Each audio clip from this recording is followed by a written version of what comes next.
자, 여러분, 1975년에 열린 한 외교회의가 있었습니다. 당시에는 다들 그저 지루하고 쓸데없는 관료들의 탁상 공론이라고 비웃었죠. 그런데 이 회의가 우연히 정말 아무도 예상치 못하게 소비에트 연방의 붕괴를 촉발시켰다면 믿어지시나요? 오늘 우리가 깊이 파헤쳐볼 이야기가 바로 이겁니다.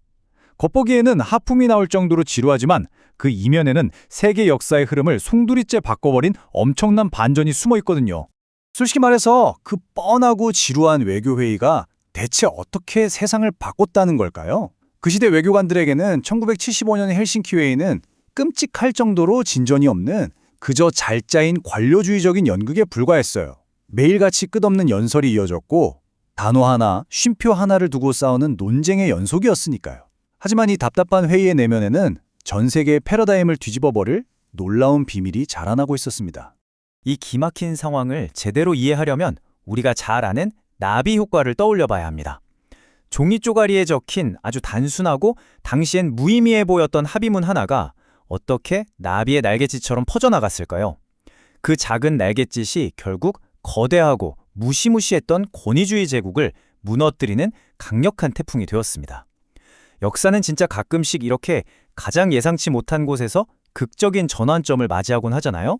자, 여기서 20만이라는 숫자를 한번 보시죠. 이건 그냥 평범한 통계가 아닙니다. 당시 회의장에서는 외교관들이 서로 미소를 지으며 밝고 평화로운 척 사진을 찍었지만 그 화려한 무대 뒤에는 참혹한 현실이 숨겨져 있었어요. 이 20만 명은 1970년대 초반 소비에트 연방 내에 여전히 갇혀있던 정치범들의 추정치입니다. 그 밝은 외교의 이면에는 이렇게 어둡고 강압적인 현실이 떡하니 버티고 있었던 거죠. 그리고 또 다른 흥미로운 숫자가 있습니다. 바로 788인데요.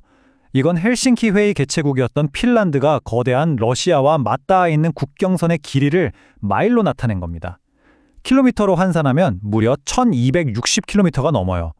고작 470만 명의 핀란드 국민들이 2억 3,900만 명의 러시아인들과 아슬아슬하게 마주하고 있는 상황이었죠. 그러니까 핀란드 입장에서는 이 회의를 성공적으로 이끄는 게 단순한 체면 치레가 아니라 글자 그대로 국가의 생존이 걸린 절박한 문제였습니다.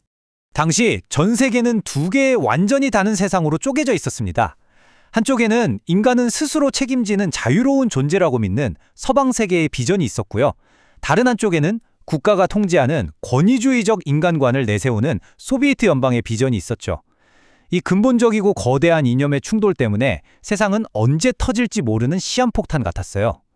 그래서 이 팽팽한 긴장을 식히기 위해 이른바 대탕트라고 불리는 새로운 외교적 돌파구가 그 어느 때보다 절실하게 필요했던 겁니다.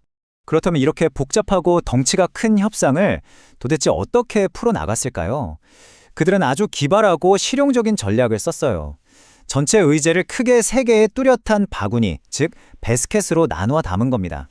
첫 번째 바구니에는 안보와 국경 문제를, 두 번째는 경제와 환경 문제를, 그리고 세 번째 바구니에는 인도주의와 이동의 자유를 담았죠.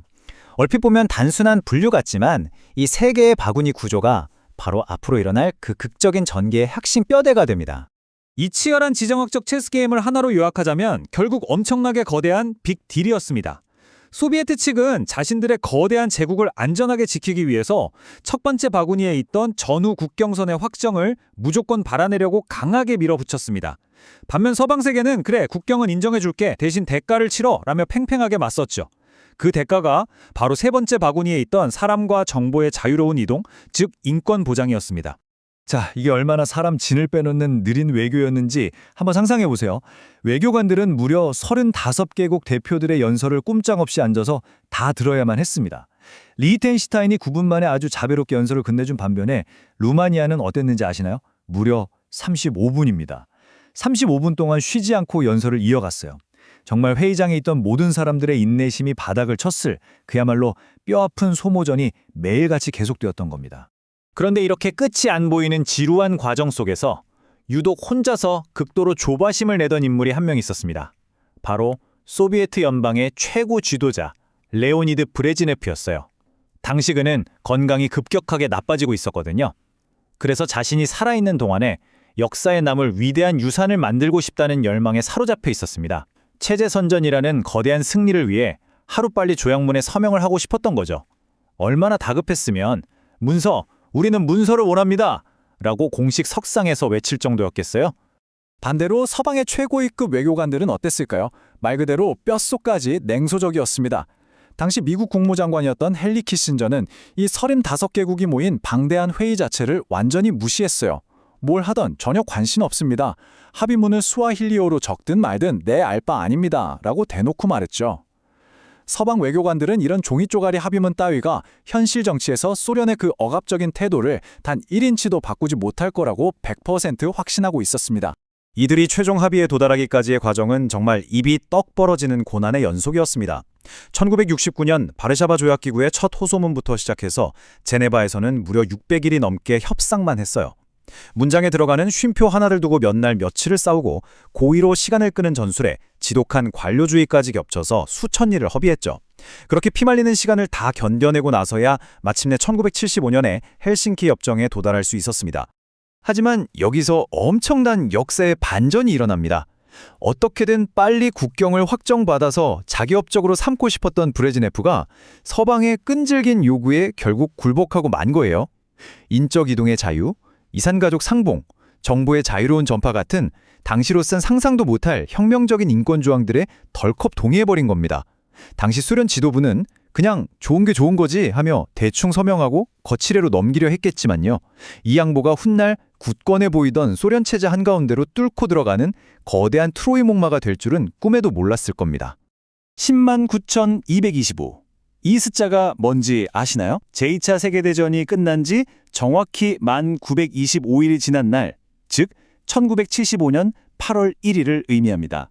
마침내 그 길고 길었던 헬싱키 협정이 공식적으로 서명된 날이죠. 당시 서방 언론과 비평가들은 난리가 났습니다. 소련한테 유리한 국경선만 영구적으로 인정해주고 자유준영은 도대체 얻은 게 뭐냐며 엄청난 굴욕이라고 맹비난을 퍼부었거든요. 하지만 진짜 역사의 평가는 서류에 잉크가 마르기도 전인 바로 이 순간부터 완전히 새롭게 쓰이기 시작합니다. 조약이 체결되자마자 정말 통쾌하고도 장엄한 일이 벌어졌습니다. 동유럽 전역의 평범한 시민들이 신문에 실린 이 국제 합의문을 읽고는 이걸 자신들의 강력한 무기로 쓰기 시작한 겁니다. 우리 정부가 직접 정보의 자유와 인권을 보장한다는 세 번째 바구니에 서명했네? 시민들은 이 약속을 근거로 합법적이고 당당하게 자유를 요구했습니다. 곳곳에서 인권 감시 그룹들이 우후죽순 생겨났고 이 시민들의 멈출 수 없는 거대한 물결이 결국 끝없어 보이던 소비에트 통치 기반을 내부에서부터 와르르 허물어뜨렸습니다. 역사학자들은 이걸 바로 헬싱키 효과라고 부르죠. 수십 년이 지난 후 상황은 어떻게 변했을까요? 이 회의를 가장 앞장서서 냉소하고 비웃었던 헨리 키신저조차 자기가 완전히 틀렸다는 걸 뼈아프게 인정해야만 했습니다. 그는 훗날 후세는 이 회의를 서방 외교의 중대한 업적으로 평가했다며 결과적으로 이 회의가 소비에트 제국의 붕괴를 가속화했다고 고백했습니다. 그토록 무의미해 보였고 지루하기 짝이 없었던 관료들의 종이 쪼가리가 역설적이게도 냉전을 끝내는데 가장 결정적인 역할을 해냈던 거죠.